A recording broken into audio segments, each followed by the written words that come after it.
All right, guys, thank you so much for joining me again. We're doing a second video. We did a video which is on my channel a few days previous, where we looked at what's going on in Europe and also the US and Russia and a little bit on Ukraine. In this one, we're just going to find out what is going on in the UK, because the UK is such a shining, wonderful beacon of democracy, accountability, economic growth, fiscal intelligence, and probity. I'm so positive about the outlooks here. How much gold does the Bank of England have? I'm sorry, I'm getting ahead of myself. Alex, it's good to see you as always. Tom, you may have more than the Bank of England. It has that's kind of scary. It has less than Portugal. All those hundreds of years spent stealing it from Africa and India. Well said, Rich. Well said.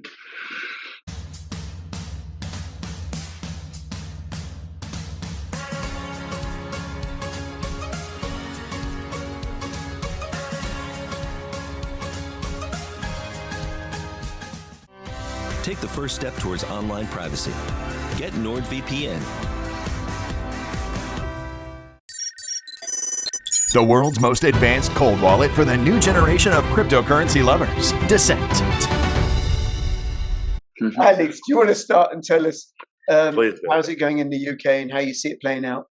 I'm going to say straightforwardly. I mean, my memory of politics in the UK extends all the way back to the 1970s, to economics as well. I have never known times to be as bad as they are now. I mean, we have a government that is surviving from one day to the next, that is spending money like I've never known. We have an extremely weak chair at the Bank of England, Andrew Bailey, whom I find very, very difficult to take seriously, to be honest. And we have a opposition which isn't any kind of opposition at all. So I mean, we have somebody put it to me that we have the clown versus the block of wood. I mean, that's the kind of contrast between Johnson and Starmer, except actually I think it's a lot more sinister than that in both cases. Now, I'm going to say something here which I know is going to be very, very, very controversial with a lot of people, and I know a lot of people who probably watch our programs don't particularly like Jeremy Corbyn, but it does seem to me that the destruction of Jeremy Corbyn and of what was going on in the Labour Party, what it has actually done is that it has eliminated any debates, diversity, new thinking within the political system. Everything has reconverged back into this, but Tom would say, Davos world of the centre. And this centre is extremely adept at closing off all alternative points of debate. So the result is that we have got ourselves into a profoundly bad economic situation in which we have no alternatives, political alternatives presenting themselves. Now, we have a political crisis in the sense that Boris Johnson's position is becoming increasingly unstuck. It's a political crisis which has been generated on an essentially trivial issue. I mean, I'm sorry, it is a trivial issue. Absolutely. It is a trivial issue. But fundamentally, there is no alternative for way forward. And what's also happening is because the centre has regained control. When I talk about the centre, I don't mean in terms of, centre between left and right. I mean centre in terms of the establishment centre. Its sentiments remain very pro-European, and we're seeing a steady drift back. So Brexit, we have Brexit, to my mind, in name only. They've used the Ukraine war to reincorporate us increasingly into the European system. The New Statesman even had an article which said at one point that Ukraine has ended Brexit. What's the title? The Ukraine war has ended Brexit. But you can see a steady drift back. And of course, if Boris Johnson is replaced by Jeremy Hunt as the new Prime Minister, then that process will have gone even further. And if Keir Starmer is eventually replaced by Wes Streeting, somebody who presumably Tom has never heard of. He was an alumnus of my school, by the way. I never knew him because he was long after me, a much younger man than me. But anyway, Wes Streeting is essentially the keeper of the Blairite flame within the Labour Party. So we're going to have a Cameroon person in, a person who's very like Cameron in charge of the Conservative Party, an heir to Blair in charge of the Labour Party. We're going to be back exactly where we were when we started. I mean, it is an extraordinary turn. Well, right back to the beginning. But even as everything falls apart around us, this is what I'm finding. Yeah, no, I'm so color me shocked. Like, oh my God. Like Davos would like continually reinvent the same wheel over and over again. This is, as we went over in our other video that we did the other day, this is all deck chairs on the Titanic stuff. Yeah. And that's the problem. They still think they're playing the same game that they've been playing forever. The game has changed. And they don't know how to play the game any other way.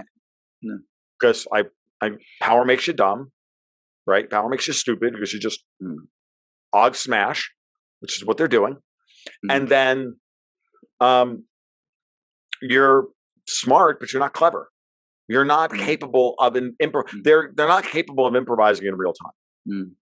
No. All they can do, their improvisations at this point are to, okay, well, we lost Brexit, we got Johnson, we can undermine Johnson, and we can do what we always do. We can threaten to kill him a couple of times and bring him into line on COVID. Then we can do this, and then we can undermine him through the media and all of this stuff, and trivial scandal after trivial scandal after trivial scandal after trivial scandal, to constantly browbeat people and to go, look, rules for thee, but not for me, kind of thing, and then undermine him to the point where people are outraged and they just want to change because they're angry and they're exhausted and they just want to change. And then, oh, look, here, meet the new boss. Same as the previous boss, not the current boss, the previous boss. And that's their strategy. It's what they always do. Okay. I mean, it's what they did with Trump. And then, stole the election from him anyway, and then gave us Biden.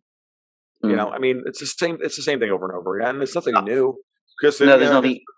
It's the same thing, but it's not going to work. But yeah, I mean, I think one important point to make is one mustn't be too kind to Johnson either, because he was given an enormous position of strength, which he has completely frittered away. He's proved an extremely lazy, and in some ways, I mean, I have to say this, at some levels, corrupt prime minister. I mean, he's tolerated corruption in his inner circle in an extraordinary way. So he's made himself open to these attacks. But the other thing is, he's pursued a kind of social democratic policies without any kind of conviction in them. He doesn't really have any belief in this. No. So we have the worst kind of social democracy. I mean, once in the old days when it was done, I can remember the old Labour Party, when they did social democracy, they did it with conviction and belief, and they had some very able, very competent people. They were strongly anchored in the trade unions. They knew what they were doing. Johnson isn't doing that in that kind of way. He is throwing money in all kinds of directions, but it is very much intended to shore up political support. So there is it's significantly less than the sum of its parts, but it is not a strategy. It's not a vision for a Britain that goes forward. And on the other side of the fence, if you look at the Labour Party, and I'm afraid at the moment it really is dividing into this, Labour and Conservative. I mean, we have all these other parties, but they're not really breaking through, because the people who lead these parties are no different ultimately from, as I said, the neoliberal centre, if I can put it that. You look at the Labour Party, I mean, they are essentially no different in terms of their complete lack of vision to Boris Johnson. I mean, whatever, again, I come back with this. With Corbyn, you may have said, this man is utterly wrong, but he did have an idea for how to take British society forward. And the very fact that there was somebody with a vision like that meant that if you didn't agree with him, you could argue, and you had an argument, and something came out of that. Labour doesn't have a vision. Conservatives don't have a vision. No one else does. So the result is nobody's going and looking at any way forward. There's absolutely no idea of what to do. Yeah, and I would say that's a function of a couple of things. So the Labour Party is completely divorced from the union movement, from manufacturing. It's a metrocentric professional organisation now. And then the Conservative Party, this is not a Tory party. You say they're social democratic, and I'm like, they're actually statist, putting in anti-Tory policies like the schools bill, which will make home education virtually illegal, like the police bill, so people won't have the right to protest, like the online hate bill. That, I'm sorry, Alex, what you said hurt my feelings, and now you're going to go to prison. Like not supporting small businesses, printing money like crazy, importing immigrants. Now, I'm not anti-immigration. I'm just surprised that the Conservative Party is doing this. Yeah.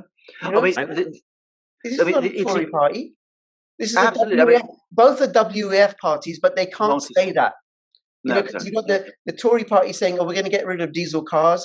2030, no one's allowed to." That's in Europe, but going to get rid of diesel cars. We're going to end private car ownership.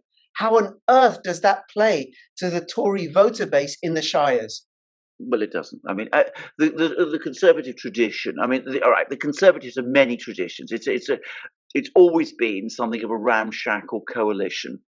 Right. There's a patrician aristocratic tradition.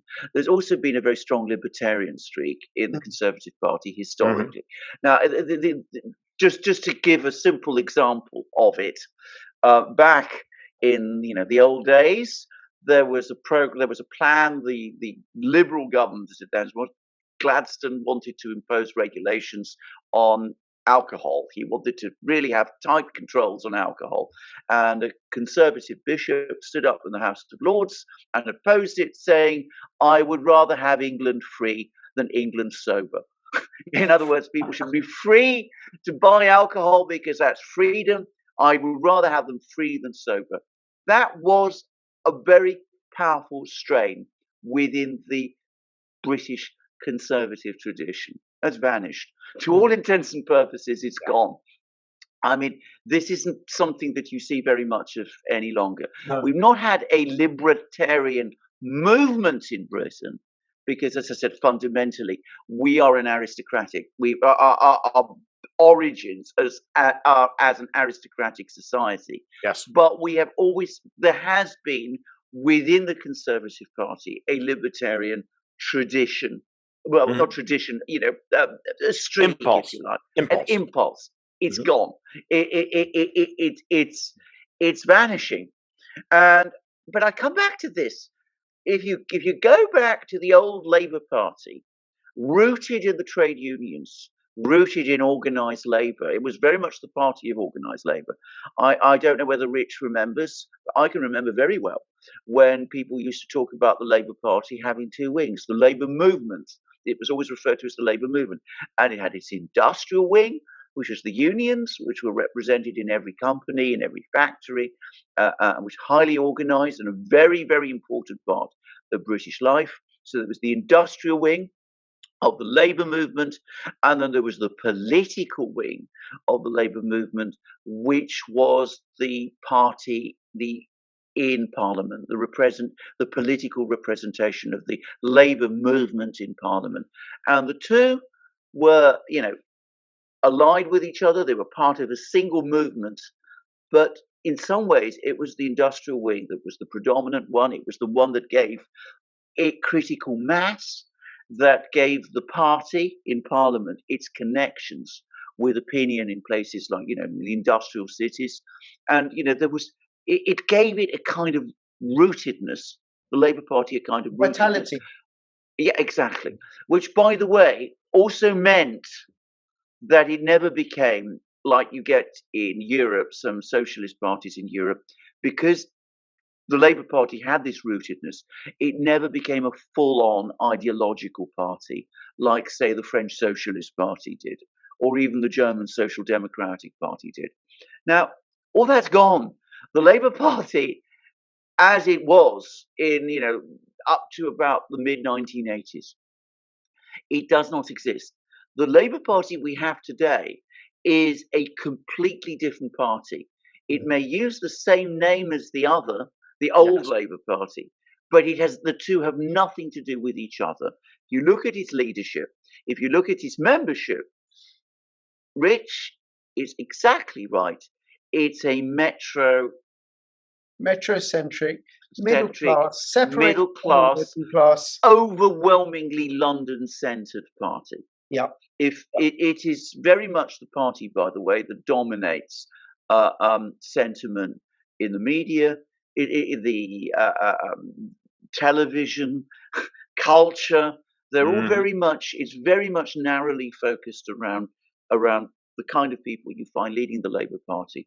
And of course, it has its own particular set of obsessions, which are very much the same obsessions that you would expect. And I'm afraid you're absolutely right. Again, to WEF parties, they're not particularly interested, it seems to me, in what people in most of Britain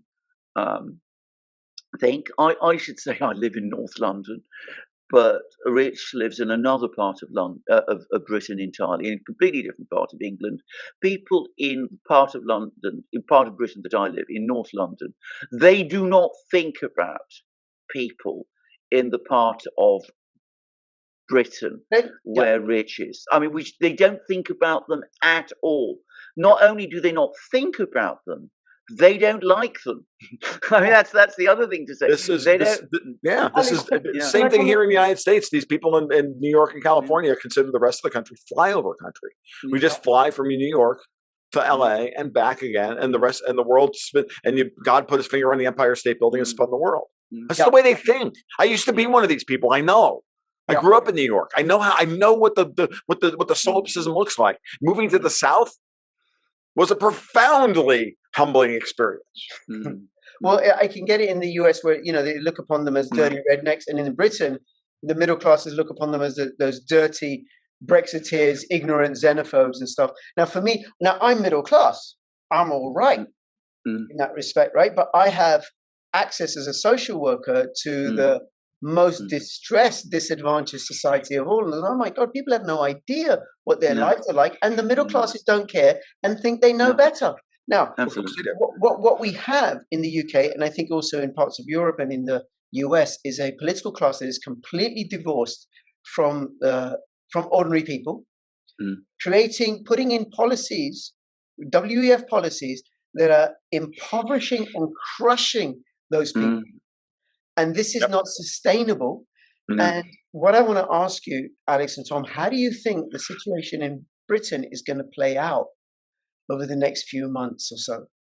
It's a very good question, because, of course, in Britain there was a revolt against this, and that was the Brexit referendum and the Brexit movement. There was a massive, sustained revolt, and it was by the people outside. Can I just say something before just to continue, something which, Rich, I think you will understand, because, of course, one of the coalitions that make up the Labour Party are people who are from immigrant backgrounds. There's a big Muslim vote that votes Labour. The black vote, they vote Labour. Black vote Labour. Again, what you find is that the Labour leadership is both manipulative of those votes and fundamentally indifferent, ultimately, to the feelings and concerns of these communities. It takes them for granted. And again, one senses that fundamentally it doesn't really like them. Certainly doesn't like Muslims. That I can definitely say. Are you referring to the way that this country has supported bombing Muslims in Libya and Syria and Iraq? Yeah, but I mean, you read what people in the Blairite wing of the Labour Party say about Muslims who live in Britain and about the kind of life they have and the practice of their religion and their culture, and you can see that they don't like it. even as they talk about diversity all the time. So I mean, it's quite self-evident to me. So I mean, they're already losing the Indian vote. Yeah, but that's part of the separation, I think, Alex, from for the Labour Party, the separation from grassroots culture, from working class tradition, because Black and Pakistani, they're traditionally working class. The Indian community is far more affluent. But I think where the Labour Party is losing them and losing just about everybody and the Tories is this bloody woke culture. Yeah, absolutely. Well, exactly, because this is exactly what's going to happen. Because the Indian community was the first to break away. Just the point is, you often hear it said that they have an animus towards the English working class, the white English working class. Right. Believe me, it's not restricted to that particular demographic. They don't like any of them. They don't like any of them. I mean, and I know these people. As I said, I live in this part of London. The part of London which I live in, which is in North London, which I know well, is the central part of this. I mean, if they look anywhere, they look eastwards towards metropolitan France and Italy and those sorts of places. That's their preferred place. And by the way, they're conservatives who are like that too. As I said, they're very similar. They're ultimately very similar. So how is this going to play out? Well, this is it. How is it going to play out? Now, we had the Brexit movement. It brought together an awful lot of people. It was the revolt against the centre. I think that there's going to be gradually a growing sense that the centre has stolen that victory. Now, I don't know what that means, whether that will make people cynical and apathetic, and they'll say to themselves, well, we can't win against these people, and so they'll give up and retreat into their ordinary lives, or whether, on the contrary, it will make them angry, and that they'll start to organise, and then they'll start to push back. What I will say is that the economic pressures are growing. And before we did this program, I want to stress again, I live in a very affluent part of London, 50 seconds away from my home yesterday. I was walking and I saw a soup kitchen, not a soup kitchen, a food bank. It's a food bank. People were being given out food. The queue stretched to extraordinary distances.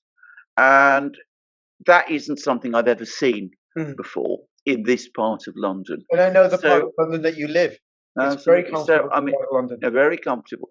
So, as I said, the pressures, the economic pressures are growing.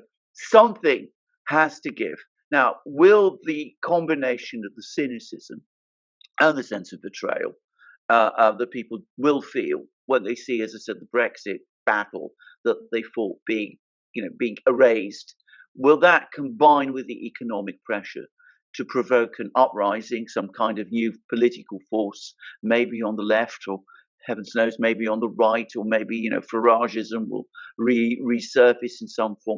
Will that happen, or will we see instead people descend into sort of despair and retreat into their private lives to the extent that they can? It's very, very difficult to say. Now, historically in Britain, if you look back at British history, we have a long history of people pushing back. It's a fundamental myth that Britain has always been a peaceful, orderly place. I mean, first of all, we've had a civil war, but the 19th century witnessed extraordinary political crisis, out of which a long era of reform emerged. We had a very similar period of political crisis and social crisis in Britain in the first decades of the 20th century.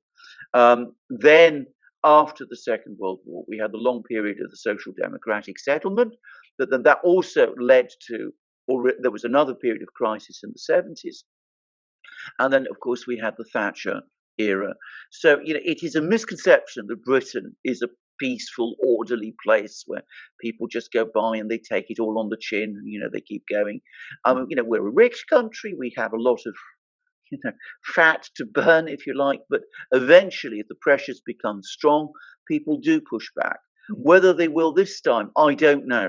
But if they do, it will be in a much more angry, it'll take a much more angry form than we saw in 2016 at the Brexit referendum. I mean, that was people still operating within the accepted electoral confines of the system. If they become angry this time, we could see something much more like a more radical parties, like the original Labour Party as it was created in the mid-19th century, you know, the radical movements of that period. We could start to see something much more like that starting to emerge and to take hold. And that would be fully in keeping, by the way, with British tradition. My biggest problem watching the map at this point, and Alex, nothing I disagree with none of what you just said. Yeah. I was just thinking about Nigel Farage as the pivotal figure. Yeah. Farage has always had an Achilles heel, which is that he's miserable on foreign policy. Yeah. But Farage is a, dyed-in-the-wool British neocon. Yeah. Yeah. And it's always been his Achilles heel as the leader. It's why he's not acceptable at the national level. Yes. I'm dead serious. It's why he's never been, aside from the fact that he doesn't want the power or says he doesn't want the power or whatever, he can't mobilize the British people because fundamentally his Russophobia is so deeply embedded. And it just makes him sound just like, at the end of the day, just like every other shitty British politician. Yes. Yeah. So he's fundamentally distrusted, not just because the BBC hates him, because the North London set hates him, because the Davos crowd hates him, blah, blah, blah, blah. It's because they know how he undermines himself with his own unbelievable lack of political acumen to say, dude, the reason Johnson's in trouble is because he bet the farm on the war in Ukraine at a time when our society is collapsing and there are North Londoners standing in line at a food bank. And you're talking about Putin? And sending money to Ukraine, like sending British taxes. Sending British weaponry that they can't afford to replace to Ukraine. To fighting political battles over British mercenaries, British citizens who want of their own accord.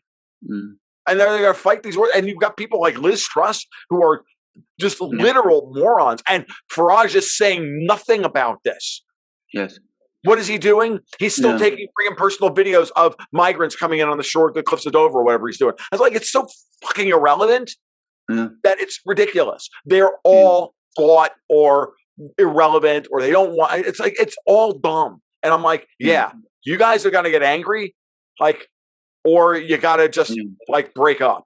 And I don't know what else to tell you, but is it going to be the Northern Irish who just finally say enough is enough? We don't want to be part of the EU again.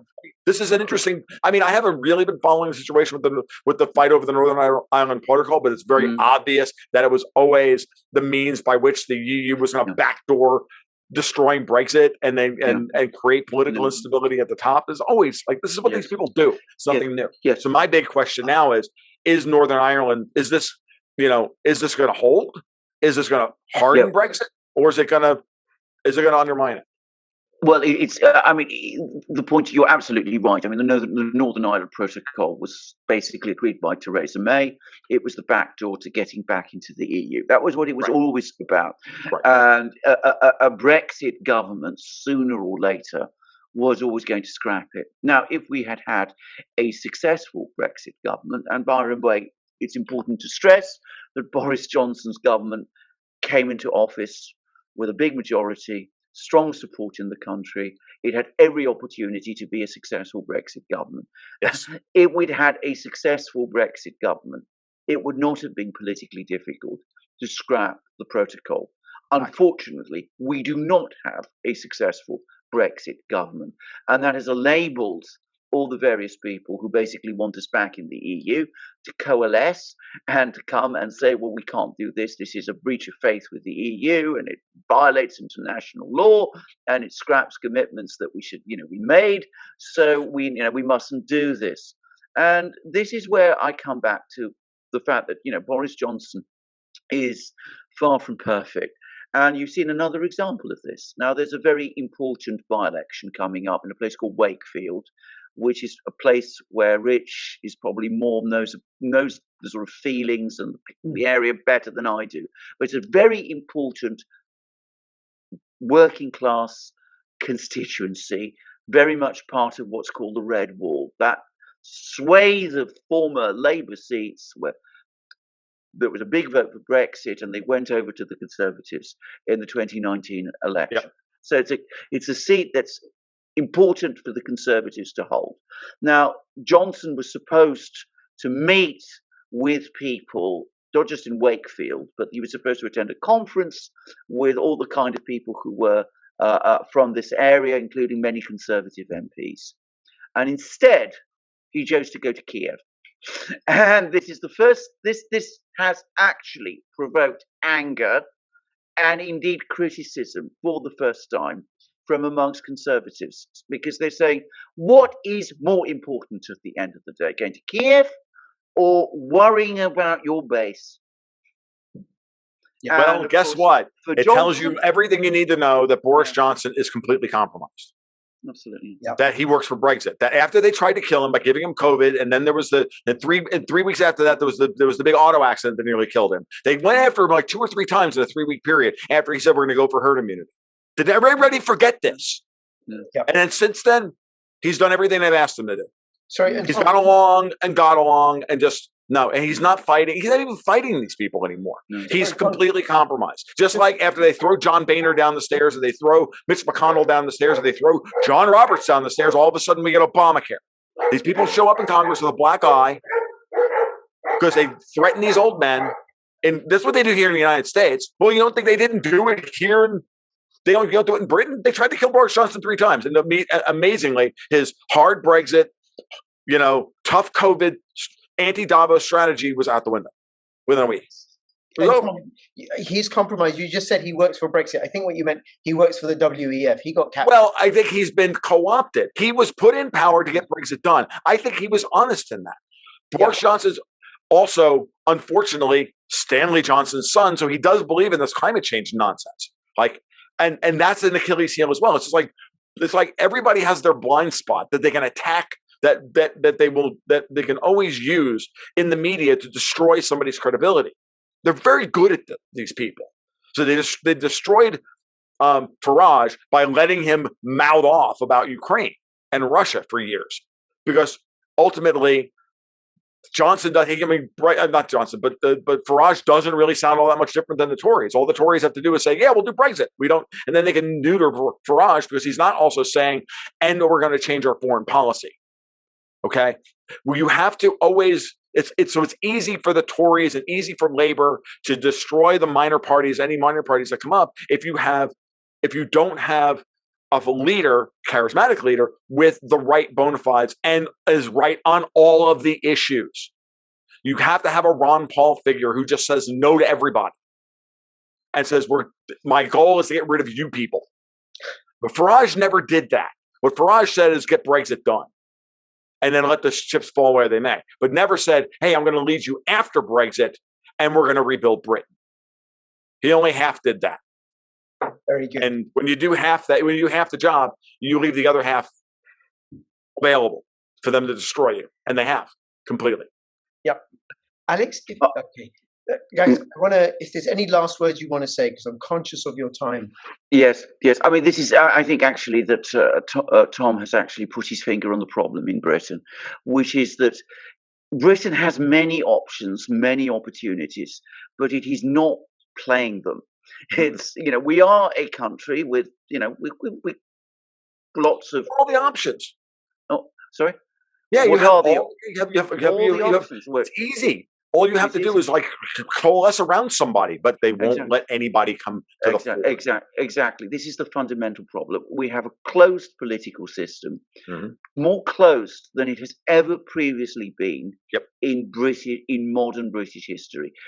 You have to go all the way back to the English Civil War of the 1640s to find a system, a time when the system had become completely blocked off, like it has become today, when there is such a extreme control by a narrow circle of people. Now, of course, in the 1640s, 1630s, it did lead to a civil war. Will it do that this time? I hope not.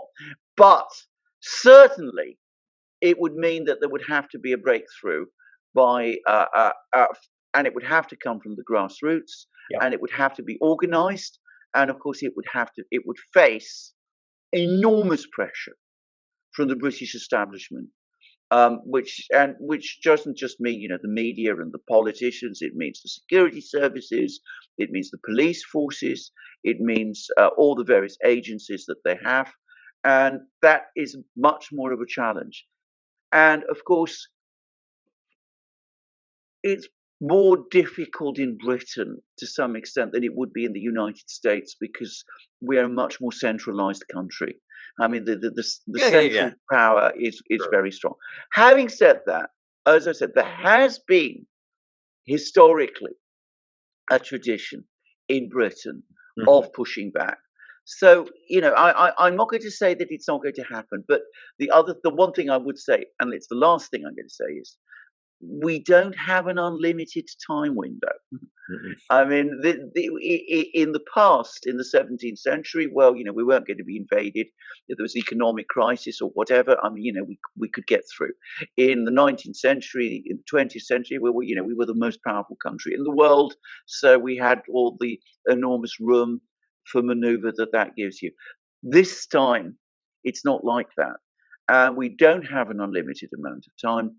And there isn't that urgency, I think, on the part of parts of because what happened in the past is that you'd get parts of the political elite would say to themselves, well, look, there's a sense of crisis. We've got to accommodate ourselves to it, because otherwise everything will fall apart and it will be dangerous for us. We don't have that in Britain today, even though the reality is the urgency is greater than it has ever been at any time before.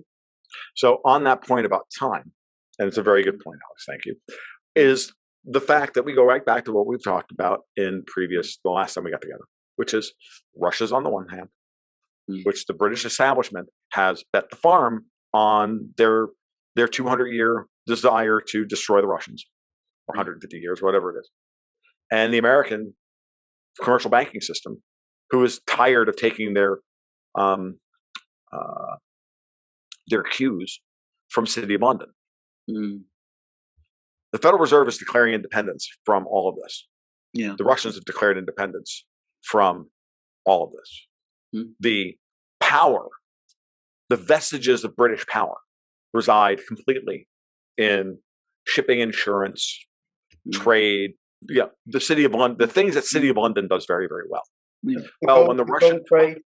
Well, when the Russian oil shipping fleet is now no longer, when Russia's shipping oil and they're not using international shippers, and City of London is no longer providing the insurance for the routes, and Sovcomflot is doing it now for all of those tankers, for all of their tankers, because Gazprom Neft and Rosneft and TNK and Lukoil and Novatek, they're all just using their own national fleets now. All that business will now go through Russian insurance companies. We'll go through Sovcomflot and the Russian insurance. I'm telling you, the hour is later than you think, and we're closer to a political revolution against Davos. And if you break Davos, you break the control of the British political system. And everybody has to. I said many things that we have to continue to amplify. The most important thing that we amplify, aside from the idea that this is how we beat Davos, by destroying their ability to print inside money and control the United States fiscal and monetary policy through the Eurodollar markets and everything else. All that's way too technical. Kill the fucking media. You have to kill the British tabloid media, which has destroyed American media, not just tabloid, British media, and it's destroyed European media. I don't think either of us would disagree with that. And can I just say? I mean, this is the key. If we can get somebody to finally do away with the 100-year means of tabloid gaslighting through the media, then if we can finally get through that and we can start leveraging these alternative platforms in such a way that we can break through these people and just start laughing at them. And I think we're closer now than we've ever have been before. And this is part of the reason why YouTube doesn't want us to talk about these things. And this one doesn't want us to talk about these things. And, George Soros will not give up freaking Twitter to Elon Musk and blah, blah, blah, blah, blah. Like that's what's got to go. And you'll break City of London at the same time. And y'all will be in trouble financially, and the pound will be $1.05, and it's exactly what you need.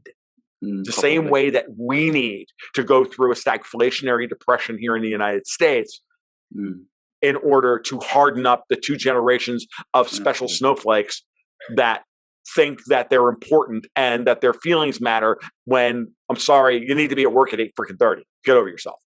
Yeah. Yes. Okay. Can I very, very quickly say about the Bank of England, the City of London, the whole secret of the City of London, which I have sort of worked in the past, the whole secret of its success was that it was open for business.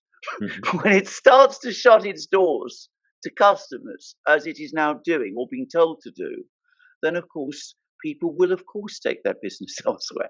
I mean, it is not difficult to understand and to think that we have some kind of genius in our ability to do insurance, marine insurance, which I've also done work in, by the way, and and in commercial law that can't be reproduced or adapted by the natives, in other nations, is an imperial arrogance, which by now we should have left behind us. That's the first thing to say. And of course, on the destructive character of the media here, I don't think either of us can dispute that at all. I mean, we live with it every day. Yeah. No. I think, but this is just one of those things. Like Alex, I think that was beautifully put. I mean, as a writer, golf clap for that last one. That was very, very good. Because it is an imperial. There is you called them the natives. I like to call them. They just think they're the help. And I got news for you. You guys are going to wind up being you guys in the City of London. You're going to be the help. Yes. And that shift in perspective, just like Bill Buckley with his fake English accent and his fake aristocracy, like all those. Unfortunately, he didn't live long enough for him to have to go. Sling shit, which would be nice. But it's the same thing is going to happen to all of these people. The profound change in New York, the Hamptons, Connecticut, Rhode Island. Like we have the same problem here. We call them Yankees down here in the South, but it's the same problem. And it's a problem that here in the United States, thankfully, we're large enough that we can migrate from one area of the country to another. And all of the non-Yankees that work within Yankeedom can come to Texas, come to Florida and rebuild and build new systems. And I'm seeing it already. I'm seeing it within the commercial banking system here, the regional banking system, it's already happening. And the media is going to change here as well. And so it's coming. Tom, Alex, we could talk for hours and hours and hours. And we certainly could. And we will, because I'll send you out an invitation to speak again in July. And just thank you both very much. I want to make a point, and then I'm not going to let you speak other than to say bye-bye and thank you, right? Which is the other thing that's happening that's going to undermine the power of the City of London is the gold peg with the ruble. And people in the UK do not get. People don't get the significance of gold as the foundation for the entire monetary system. And you've got gold sliding from the West into Russia and China, and that will continue. And the City of London is going to lose one of its major revenue sources, which is the gold trade. Okay, guys, and the thing about the media, I completely agree and endorse with you. And this is why we have Odyssey. So please subscribe to Odyssey. And all the other. And also, Tom's also on Odyssey, so you can subscribe to his channel there. And Alex and the Duran, they're also on Odyssey, and they're also on Rubble. They're about on 500 million platforms. Thanks to Alex, Mr. Foru. Guys, I really appreciate these conversations. I learned so much. Anybody who's watching, comments and questions, put them in the description below. Go watch my other videos with them. And between now and when I see you next, please keep filling your pockets with crypto profits, crypto rich, and crypto Alex and crypto Tom. Signing out, and keep your stick on the ice. Absolutely. You guys be well. All the best. Bye-bye.